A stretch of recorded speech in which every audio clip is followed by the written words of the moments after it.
Di makapagsalita ang iyong sanggol, di siya makapagpadala sa iyo ng mensahe o di kaya ay makaupo sa tapat mo at ipaliwanag sa iyo kung ano ang kailangan niya. At narito pa rin ang sinasabi ng karamihan sa mga magulang. Hindi ko talaga namalayan. May ipinapaalam sa iyo ang iyong sanggol, bawat segundo ng bawat araw. Ang paraan ng iyong pagtugon sa tahimik na wikang ito, huhubog kung sino siya habang buhay. Ngayon ay pag-uusapan natin ang 6 na gawa ng pagmamahal. 6 na partikular na bagay na ang iyong sanggol, palihim na umaasang makatanggap ng mga laruan mula sa iyo, hindi isa perpektong pinalamutyan na silid. Hindi man ito ang pinakamahal na pram, ito ang dahilan kung bakit kahanga-hanga ang pagtuklas na ito. Siyentipikong napatunayan na ang mga aksyong ito ay hindi lang pampasaya sa iyong sanggol sa sandaling ito.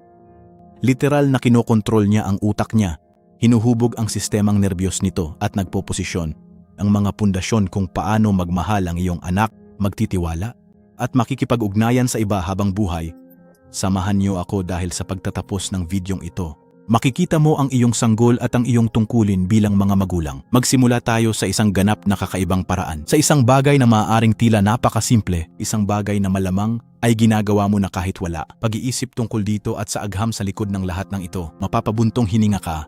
Hakbang 1, paghawak. Kapag hawak mo ang iyong sanggol laban sa iyo, kapag ikaw idiin ang kanyang maliit na katawan sa iyong dibdib at hayaan siyang damhin ang init ng iyong balat, may kakaibang nangyayari sa loob niya. Naglalabas ang utak niya ng alon ng oxytocin, madalas na tinatawag na hormone ng pag-ibig. Ang antas ng cortisol nito, ang stress hormone, nagsisimulang bumaba ang tibok ng puso niya. Kumakalma ang kanyang paghinga sa mga tuldok na ito na masikip dahil sa katotohanan. Maging bago sa mundong ito, simulan ang pagbukas.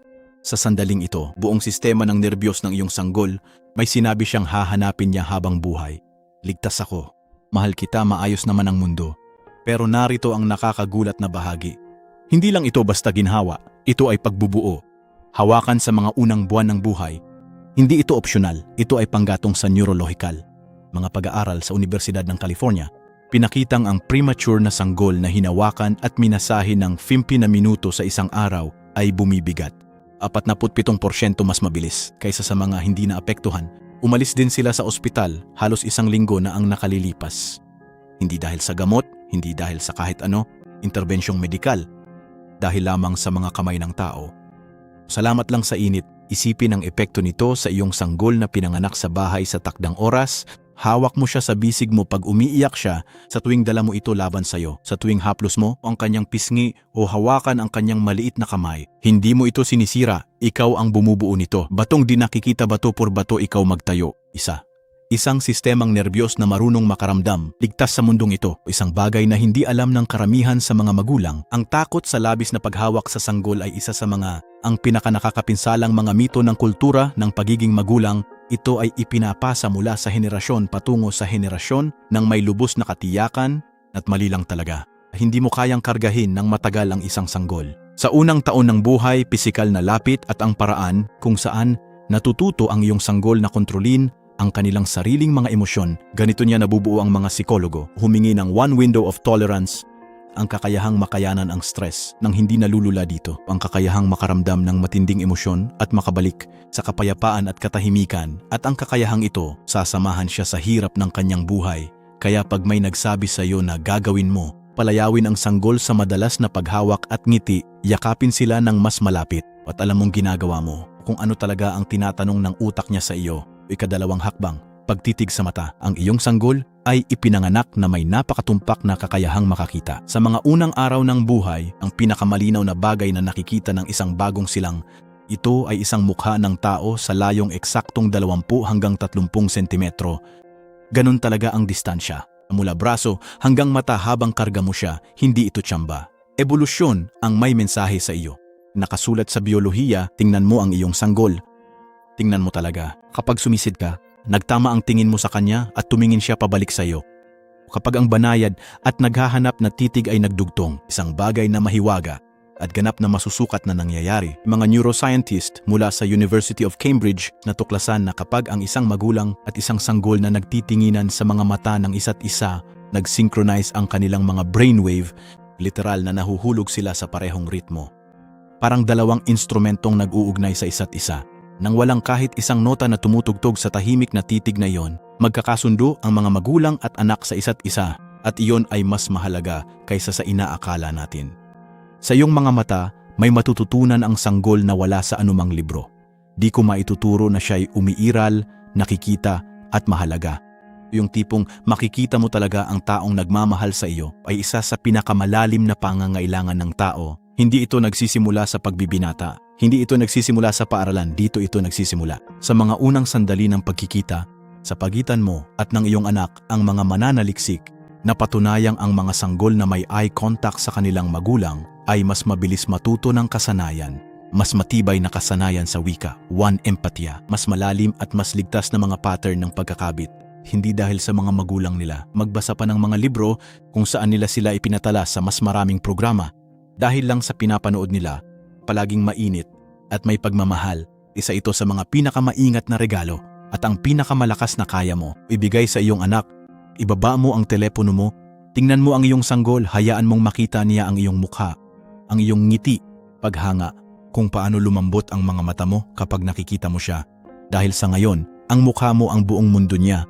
At kapag tiningnan ka niya at makikita ang saya na makikita sa iyong mga mata, may matututunan siya na huhubog sa bawat relasyon na kailanman ay magkakaroon siya. Karapat-dapat akong mahalin dahil lang sa ako'y nabubuhay. Act 3, ang iyong boses. Narito ang isang bagay na talagang magpapatigil sa iyo sa iyong ginagawa. Mga mananaliksik mula sa Universidad ng natuklasan ni Stanford na ang mga sanggol nagsisimulang makilala ang boses ng kanilang ina mula sa ika-28 linggo ng pagbubuntis hanggang pagkapanganak. Boses mo ang pinakamaganda para sa iyong sanggol. Pamilyar sa kanya ang buong sansinukob. Hindi lang ito isang tunog. Ito ang tahanan, ito ang kaligtasan. Iyon ang unang love song na narinig niya. At gayon paman, maraming magulang ang sumusubok sa kanilang sarili sa paligid ng kanilang sanggol. Nahihiya silang makipag-usap ng malakas sa isang taong hindi makasagot. Tinatanong nila ang kanilang mga sarili. Takot silang magsabi ng mga maling bagay. Ang hindi namamalayan ng karamihan ay ang iyong sanggol. Hindi kailangan ng perpektong salita. Hindi niya kailangan ng mga inihandang talumpati. Ni isang programang pang-edukasyon sa audio, ni isang maingat na napiling listahan ng bokabularyo, kailangan kanya ang tunay mong boses. Ng iyong pagtawa, ng iyong malumanay at di perpektong pagkukwento at kahanga-hanga sa mundong nakapaligid dito. Tingnan mo ang liwanag na pumapasok sa bintana. Ang ganda, di ba? Mami, magpalit ka na. Alam ko hindi mo talaga gusto yan. Malapit na matapos yan. Kita mo malinis ang lahat sa ordinaryong pang-araw-araw na sandali na ito. Palihim na kausapin ang iyong sanggol. Isa ito sa mga pinakamakapangyarihang bagay, siyentipiko na ikaw magagawa mo para sa kanyang umuunlad na utak. Bawat salitang binibigkas mo, mga boses na neural na binuo, ang bawat pangungusap ay naglalatag ng pundasyon ng wika, emosyonal na katalinuhan, ng kanyang kakayahang magpahayag ng kanyang mga emosyon sa hinaharap at makipag-ugnayan sa iba. Ipinakita ng mga pag-aaral na ang mga batang nakausap madalas at mainit sa kanilang unang 3 taon, nakarinig ng 30 milyon pang salita sa edad na 3. Na ang mga bata lumaki sa mga kapaligirang hindi gaanong nagsasalita 30 milyon at ang puwang na ito, kilala bilang 30 milyon na puwang sa salita, hinula ang kakayahan sa pagbasa, tagumpay sa akademya at emosyonal na regulasyon. Makalipas ang ilang taon, hindi ang mamahaling daycare, hindi ang mga educational sheet, ang boses, ang ordinaryong malambing na boses at buhay ng magulang na kausap ang sanggol. Binilang dahil binilang niya at lagi silang nakikinig. Palagi silang nakikinig sa Act 4. Alam kong mahirap sagutin ang mga luha nila, lalo na 3:00 ng madaling araw, lalo na sa ika-11 araw ng pira-piraso na pagtulog, kapag sinubukan mo na ang lahat at tila wala pa ring nangyari. Tungkulin at iniisip mo kung mali ba ang lahat ng ginagawa mo. Pero manatili ka sa akin dahil ang ibabahagi ko, marahil ang pinakamahalagang tuklas ng buong video na ito. Kapag umiiyak ang iyong sanggol at tumugon ka, kapag lumapit ka sa kanya, kapag hawak mo siya sa iyong mga bisig, kapag umupo ka, lumapit ka sa kanya at subukang intindihin siya kung ano ang kailangan niya sa iyo, ituro sa kanya ang isa sa mga katotohanan. Ang pinakamahalagang aspeto ng pag-iral ng tao, pag nagdurusa may tulong na darating. Tila simple lang ito, isipin ang dami ng mga matatandang biyaherong nananatili sa maling paniniwala na walang tutulong sa kanila. Sobra ang kailangan kaya dapat ayusin ang lahat ng mag-isa at huwag ipakita ang mga bahagi ng kanilang sarili na nagdurusa. Napakarami sa mga malalim at di nakikitang paniniwalang ito. Ang mga makapangyarihan ay nabuo sa unang taon ng buhay sa mga maliliit na sandaling ito na ulit kung saan isa sigaw ang nakatanggap ng isa tugon. O hindi si John Bowlby, ang ama ng teorya ng pagkakabit, Inilaan ang buong karera niya sa pag-aaral ng eksakto kung ano iyon. Natuklasan niya na ang pakiramdam ng seguridad ng isang sanggol ang kanyang kakayahang bumuo ng mga mapagkakatiwalaang relasyon, ang kanyang katatagan sa harap ng kahirapan, ang kanilang kakayahang humingi ng tulong ng walang kahihiyan sa hinaharap. Ang lahat ng ito ay nagmula sa isang mapanlinlang na simpleng diagram. Pare-pareho at mapagmahal na mga tugon sa pagkabalisa. At narito ang bahagi, nakakagulat na bagay na talagang gusto kong marinig mo. Hindi mo kailangang maging perpekto. Ipinapakita ng pananaliksik kung ano ang dapat sagutin sa sapat na maayos na paraan. Sa mga pangangailangan ng iyong sanggol, halos 50% ng oras ay may init at taus-pusong intensyon. Sapat na para gumawa ng isa attachment. Nakakasiguro, hindi mo kailangang maging superhuman. Hindi mo kailangang mawalan ng pasensya. Kailangan mo lang patuloy na magpakita. Patuloy lang sa pagsubok. Kaya kapag umiyak ang iyong sanggol ngayong gabi, kahit napagod ka na, kahit hindi mo alam kung ano ang kailangan niya, kahit hindi mo siya mapatahimik, ang simpleng pagparito ay mensahe na. Ang simpleng pagsisikap na makasama, ang hindi paglaho, sabihin sa iyong sanggol, isang bagay na dadalhin niya sa kanyang tubig sa buong buhay niya. Hindi ka nag-iisa sa mundong ito at pangako ko sa iyo na wala nang mas mahalaga pa na maaaring matutunan ng isang tao kailanman. Ika-5, yugto. Paglalaro at kagalakan, maaaring magulat ka rito dahil hindi natin laging iniisip ang laro na parang may seryosong bagay, isang bagay na may lugar sa isang pag-uusap tungkol sa neuroscience at pag-unlad ng utak.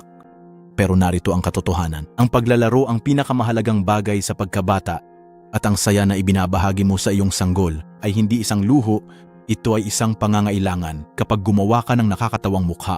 At ang iyong sanggol, sasabog sa tawa na nagmumula sa tiyan. Kapag kiniliti mo siya at siya, tumititik sa sobrang dalisay na tuwa, na halos madurog ang puso mo sa ganda. Kapag naglaro ka ng peekaboo, ayun na. Ang universal at ninunong larong ito na ginagawa ng mga magulang mula sa lahat ng kultura. Sa bawat sulok ng mundo ay likas nilang natutuklasan. May ginagawa kang mas malalim pa sa pagpasa lang. Oras na para turuan ng iyong sanggol na ang mundo ay isang lugar ng kamangha-mangha, na ang mga relasyon ay pinagmumula ng kagalakan at hindi lamang kaligtasan, na makakaramdam siya ng matinding emosyon, pananabik, ang sorpresa, ang tuwa, at ligtas na bumalik upang pakalmahin ang emosyonal na arko na ito. Ang kakayahang ito na tumaas ang emosyon at ang pagbabalik sa kapayapaan ay isa sa mga pundasyon ng emosyonal na regulasyon, at ang emosyonal na regulasyon ay isa sa mga tagahula, ang pinakamakapangyarihan para sa kagalingan sa buong buhay. Neuroscientist na si Jack C. Panksepp na nag-alay ng kanyang buhay upang imapa ang emosyonal na utak. Ang laro ay isa sa 7 pangunahing emosyonal na sistema ng lahat ng mamal, at sa paglalaro ng mga sanggol ay napapagana ang kanilang utak. Hindi maaaring ulitin ang pagkatuto, sinasalakay ng dopamine ang sistema, mga koneksyon sa neural, bumuo at lumakas sa kahangahangang bilis. Pagkamalikhain, kuryosidad, wika, empatiya, lahat ng iyan lumalaki sa matabang lupa ng laro. At kung ano ang karamihan sa mga magulang, di kailangan ng sanggol ang mga detalyadong laruan o gadgets. Ang kailangan niya ay ikaw at ang iyong mapaglarong diwa, ng iyong pagpayag na maging medyo katawa-tawa kahit sandali, ng iyong kakayahang pasanin ang bigat ng iyong araw, at ang pagiging naroroon lamang sa sandaling iyon ng tawanan.